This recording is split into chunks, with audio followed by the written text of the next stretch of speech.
economic system is based upon people just unrestrained consumer habits. Yeah. But when you look at it, and especially as a financial advisor, it's not sustainable. Why? People's debts are out of control because they're spending more than what they make. They are basically our own mental health. If you take in terms of a survey out there, higher amounts of depression, but yet people have all these wonderful goods out there.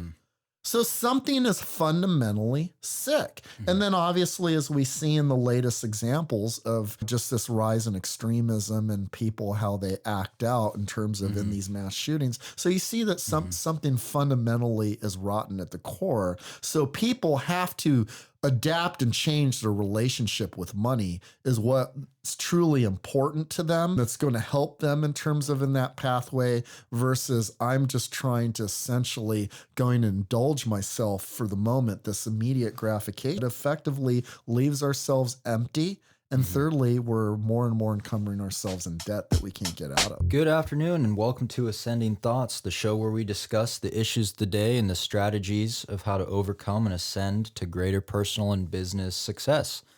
I'm your host, Brian Ragland, along with MrRogers himself, the voice of reason in these tumultuous times and renowned business advisor. Let's give a warm welcome to MrRogers. Thank you, Brian. It's a beautiful day in the neighborhood, and it's a beautiful day to podcast. What's going on in your mind? This week, I wanted to talk about the recession that everybody's been thinking of, and families are pulling together and maybe R word. We just got finished with 4th of July, and I know as I've been talking with a lot of people and friends and colleagues and clients as people finally had an opportunity after so many years in COVID to go out and plan a trip and a get together. And what's the first thing people talk about? It's the cost of the barbecue, what it was compared to years ago. Yeah, as I read the headlines, as everyone saw earlier this morning, the Wall Street Journal, that the core inflation rate has hit 9.1%, which is the largest inflation that we have seen since 1981. This is a real serious issue. And in terms of is definitely putting us on a different pathway, economically speaking, because as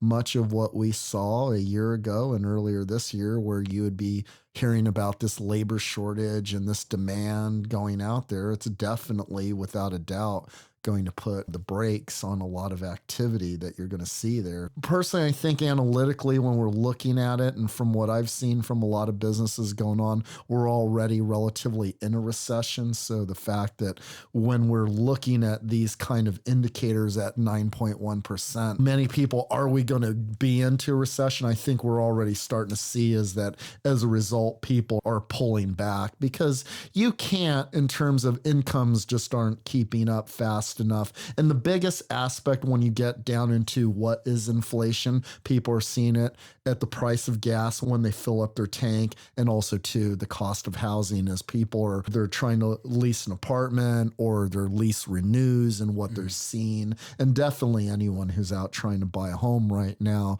with the interest rates have gone up on 30-year mortgages. So what are some of the metrics of the quote unquote recession itself? Are there any tangible metrics that we can look out for if you're reading in the news and you're looking at statistics and anything like that? The challenge is that there's a difference between what we call analytically a recession by looking at whether it's gross domestic product, if it's what they call the wholesale inventories, what they use in terms of in financial markets, or let's say jobs. You look at 1 month, because if you last Friday, the Bureau of Labor Statistics released a jobs report. It was well over 300,000 jobs. Those indicators don't point to recession, but you have what's called personal consumer sentiment.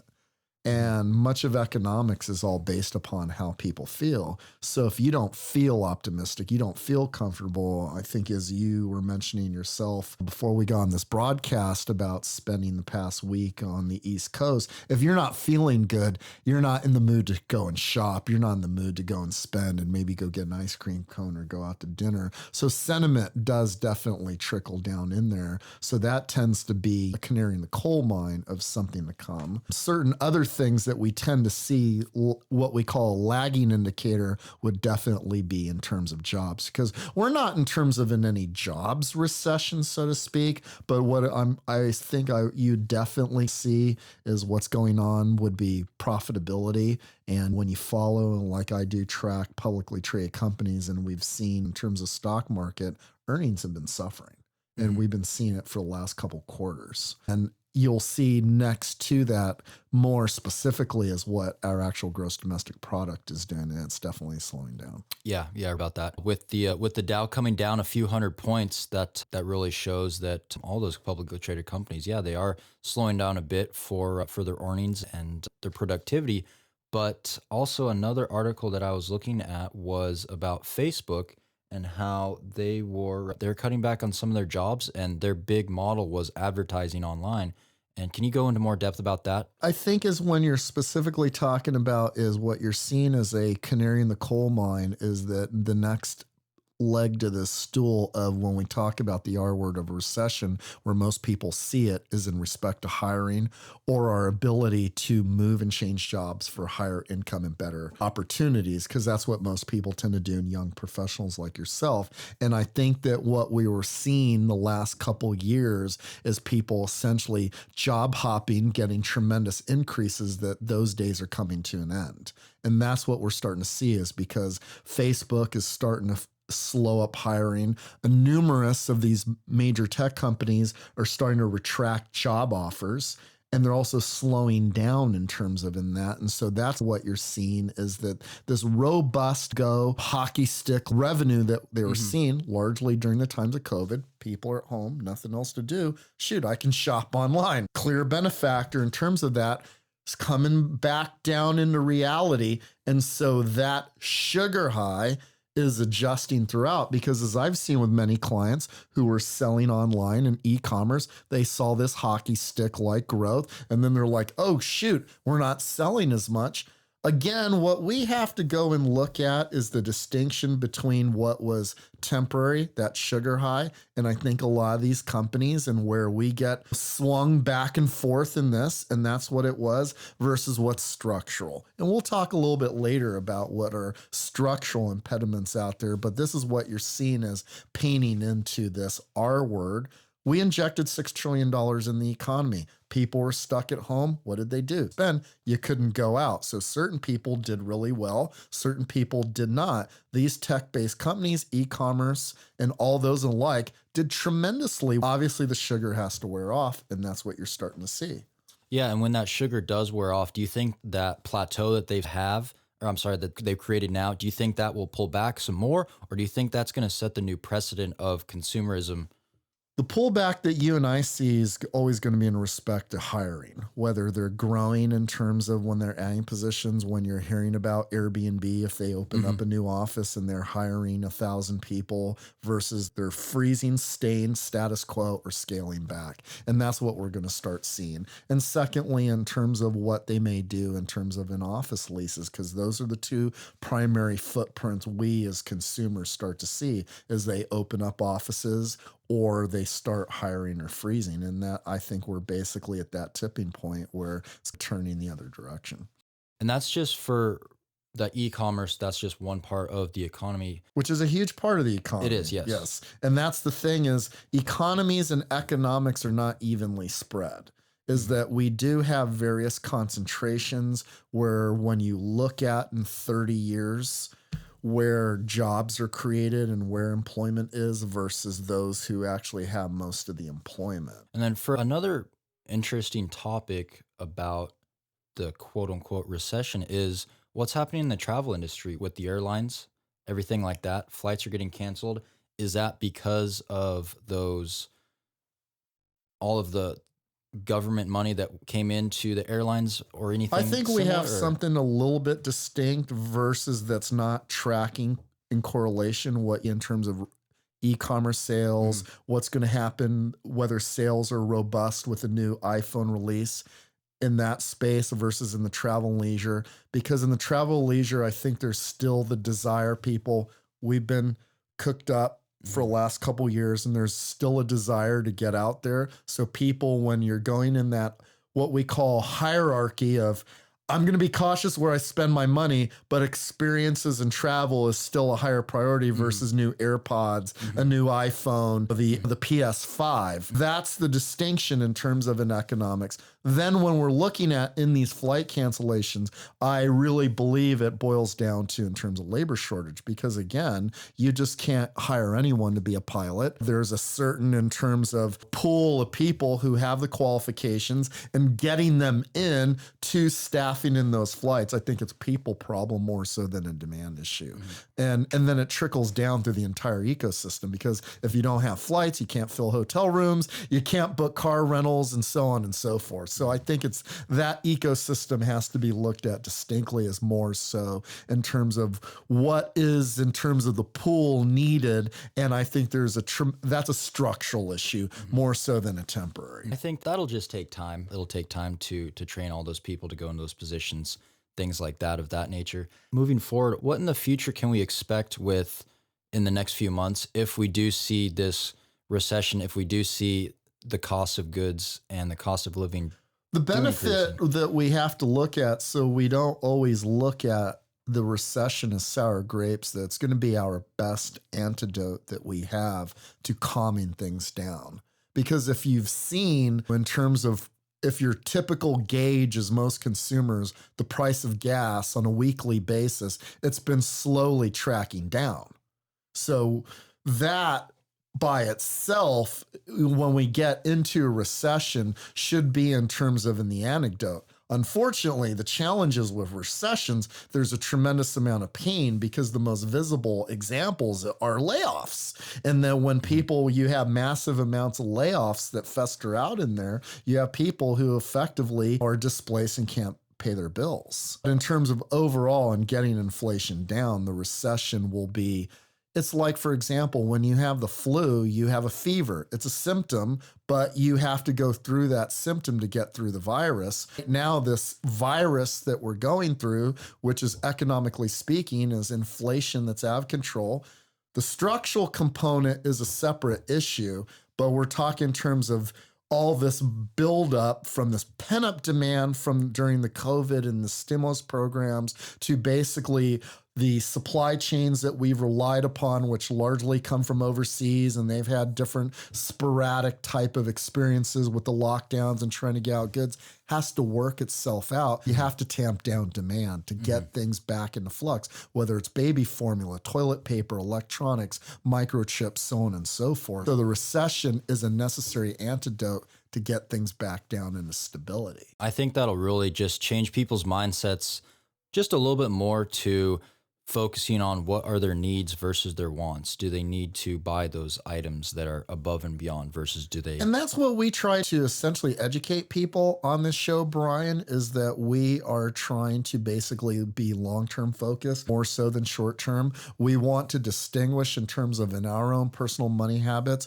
what's actually enhances ourselves, more our spirituality, experiences that we're trying to derive, provide for our own personal security, more so than just basically indulging ourselves with basically material items or items that serve in terms of no purpose. So if we can change in terms of that thinking, we can radically transform ourselves and our relationship with money. Unfortunately, when you step back as a nation and globally, our economic system is based upon people just unrestrained consumer habits. Yeah. But when you look at it, and especially as a financial advisor, it's not sustainable. Why? People's debts are out of control because they're spending more than what they make. They are basically our own mental health. If you take in terms of a survey out there, higher amounts of depression, but yet people have all these wonderful goods out there. So something is fundamentally sick. Then obviously, as we see in the latest examples of just this rise in extremism and people, how they act out in terms of in these mass shootings. So you see that something fundamentally is rotten at the core. So people have to adapt and change their relationship with money is what's truly important to them. That's going to help them in terms of in that pathway versus I'm just trying to essentially going to indulge myself for the moment. This immediate gratification effectively leaves ourselves empty. And thirdly, we're more and more encumbering ourselves in debt that we can't get out of. Yeah, you touched on the immediate gratification is how I think now as a society and my generation and the generation that's going to come after me, it's only going to increase. That immediate gratification is only going to increase, whether it's with technology, with a cell phone, as opposed to older generations. Well, seeds were planted in the post-World War II era. In the United States, when we came out of World War II, basically prevailing as victors, we transitioned into a consumer-focused economy. And we've been there ever since 1945. And so when you're looking at marketing and how it started in terms of on TV, where it was Campbell's Soup, it was your consumer home products, it was essentially indoctrinating the public to go and buy goods. So as each subsequent generation comes in, we want more and more versus stepping back in the question, did I really need the new TV? New in terms of what they call liquid plasma, 8K versus what I have. When you really sit and think about that, many of it we just don't really need. You still enjoy the football game, you still enjoy the TV show, but did I need that extra degree? But this is where we as society, from the past few generations, we've been following as lemmings without questioning it, whether it makes sense. And this is truly makes us happy. And we have fallen into that because we have believed that's the American way, but we've not taken control as consumers.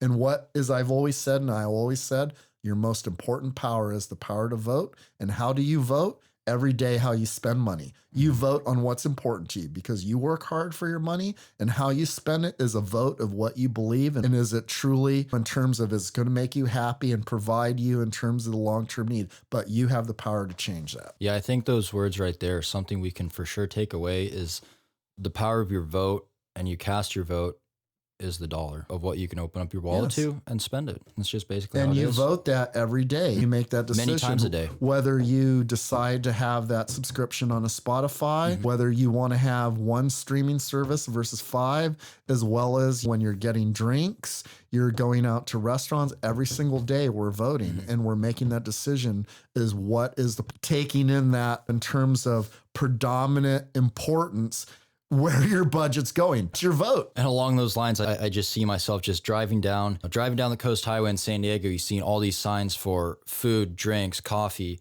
et cetera, et cetera. And I just think to myself, there's just so much influx coming into my brain of just instant gratification. You spend your money here, $6 coffee. Instant gratification. Do you need that $6 coffee? It is, but it's very much analogous of we have decades and decades of just unrestrained marketing. As for example, when you talk in terms of parents and some of the concerns that they have is teenagers and young kids who are overexposed to pornography because in the day it used to just have to get a magazine or a book, or there was a late night movie, or it was on a certain channel on cable. Now you have on the internet that there's no restraint. And what it does and effectively warps people, you see the same effects when people, whether it's playing video games, you're constantly being marketed to and you have these subliminal messages. How many times you're watching on TV, you're seeing about fast food, you're seeing about that. And there are some psychological responses that you may end up becoming hungry. And guess what? Lo and behold, people are consuming more calories than they generally would need. And you look at throughout the time, this is the real world effect of us constantly being over inundated by all these different marketing messages. And unfortunately, as consumers, there is a real consequence that we end up unconsciously going and doing these things. And this is where we're trying to help people ascend. You have the power to vote. You choose with your own how you spend. You need to take back that choice. It's tough. It's tough. And companies have to respond.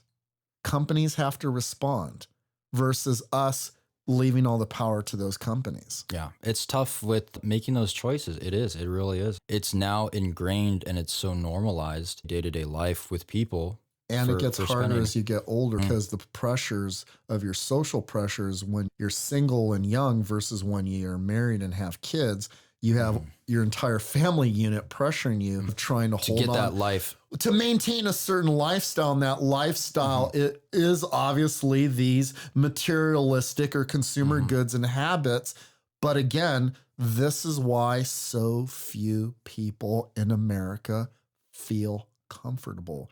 And over 70% are anxious about their current financial situation because we spent too much time trying to do as the Joneses, trying to keep up with the Kardashians versus looking themselves in the mirror as what's truly important to me.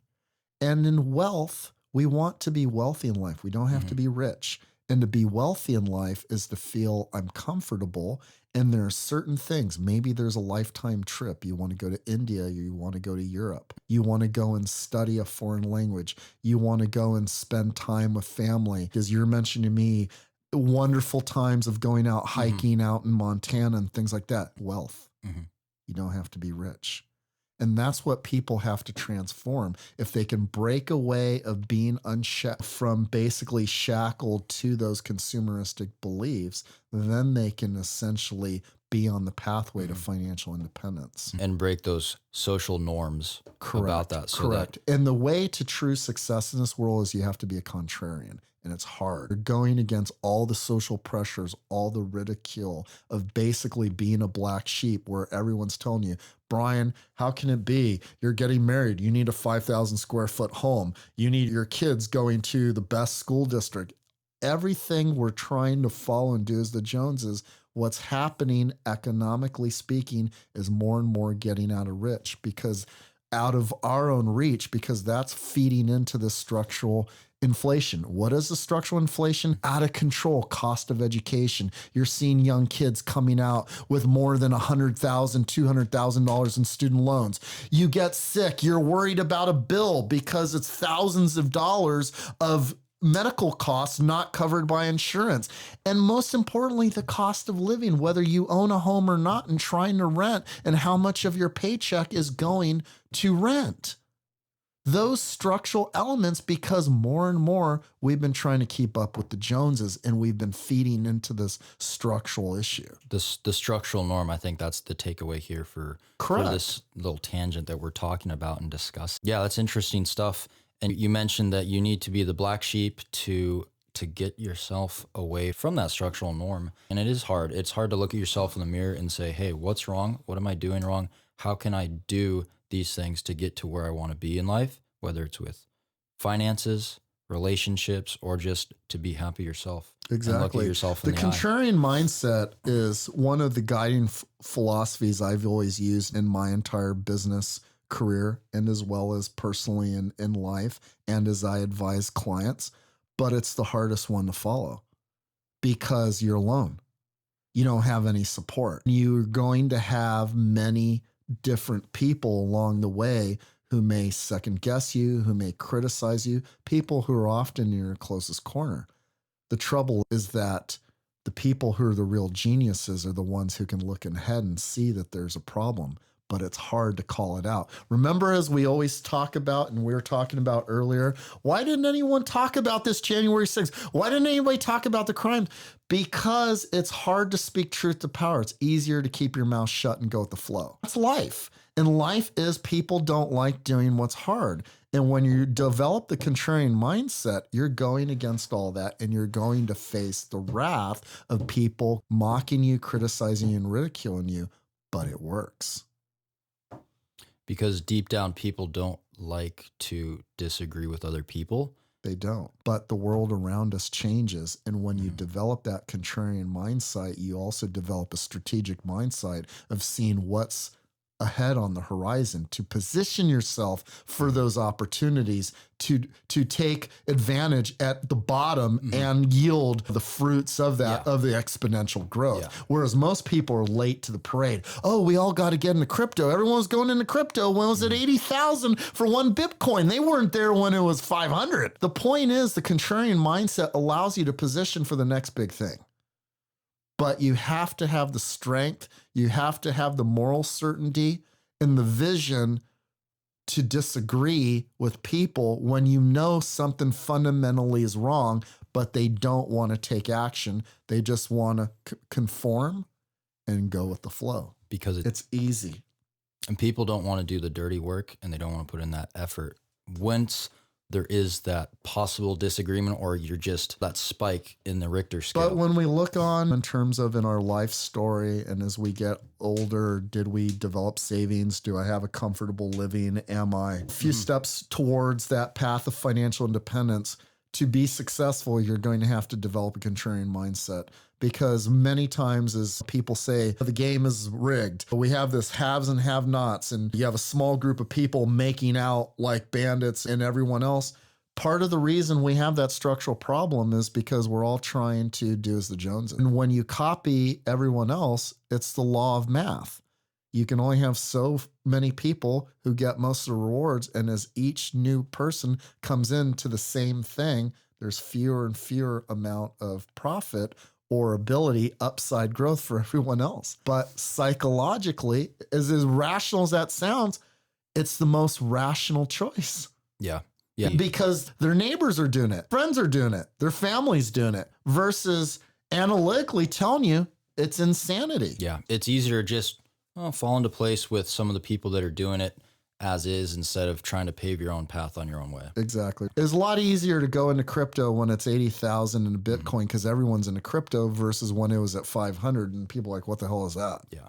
And so the trouble is, that's why people are constantly getting burned, and they're not able to build any real financial stability for themselves in their career, in their own personal savings, and in life in general. Yeah. It's all great stuff. I sort of want to wrap up a little bit. We're getting a little short on time here. And what are some of the key takeaways that you can think about? I know we talked about quite a few things in terms of the recession and a few benchmarks about that, and that we might be in one right now. I think that, what we want to essentially share with the audience out there is that as the recession coming in, we need to be opportunistic. And so in developing in the contrarian mindset is looking for bargains. And bargains could be is that I always advise people, don't buy a house when, the market's at a top. Wait for it to cool off and come down. Position yourself for bargains. Investing, look for those that are solid opportunities that have gotten beaten up all around. And as well as be positioned for those who are out there in business. Just because there's a recession doesn't mean that the economy comes to a grinding halt. It just means that people change their priorities. What was an extra luxury, you know what? I don't need the new Xbox. I don't need the new upgrade iPhone. Those are what are called discretionary items versus needs. And so entrepreneurs and those who are really immersed in it try to adapt in terms of what the upcoming need might be. And when we get into future broadcasts, some of that is going to come in creative ways where people can offer what we call outsourced services to different businesses where there is a gap. You're going to see in the next few years a tremendous amount of innovation when we start looking in the fast food space where, a lot that is very much labor dependent upon hiring servers and cashiers and busters, that they're going to try and find robotic order cooks to flip French fries and burgers, to actually robots that may bring out trays and servers. So there's going to be a tremendous amount of innovation in that. And if companies can be on the early entrance way to make it easy for the other small businesses to plug into that, it's going to be a tremendous opportunity. Yeah, that's just one facet of it. Those are all great points. I think I think we're gonna finalize it up. Do you have any other key takeaways for the topic of the day about the looming recession or anything like that you think about that you want to just put on the table? So, part of out there is we want to share to our podcast viewers is that we need to start to develop more of a strategic mindset. And when I talk about the strategic mindset, we need to evolve our consciousness, our awareness of what's going on around us, our community, where we live, what's going in our country, politically, socially, economically, in the world that we're in. Because as we talk about in the respect, in the context of business and economics, they're all interconnected. When we spend in terms of in a weekend like we had on July 4th, that it just felt as families wanted to get out and enjoy themselves, but they had to confront the terror of mass shootings. What happens in another community comes back and affects us all. And there are definite consequences from a business and economic standpoint because there are ripple effects. We don't operate in silos. And so we have to go to develop this strategic mindset is to get in tune and develop a consciousness and help provide for the common good. There's so many people who I've talked about with as of late that they are not in tune. They haven't in terms of express in terms of any thoughts and what's going on with this war in Ukraine. But this is just one example of how something on the other side of the globe is directly impacting us every day here economically, because this massive amount of inflation that we're all going to face is tied to energy prices. And as well as the second component, food prices. And the fact that Ukraine is a major exporter of food, that you've disrupted oil and gas supplies out there in much of the world and the European continent has ripple effects as we face here in the US. And if we continuously keep acting as though we duck our head under the sand, we can't change anything. And that's what's important if we're ever going to have any progress going forward. Yeah, sometimes you just have to think and realize that there's some things you can't change, and then other times you need the knowledge to change things that you can. But also in addition, people have to understand is they have to participate, they have to voice their, and they also have to vote so that we can help promote the common good. Yeah, that's sounds great. I think that sums it up for everybody. I want to thank MrRogers for coming on the show, and I think we'll end it there.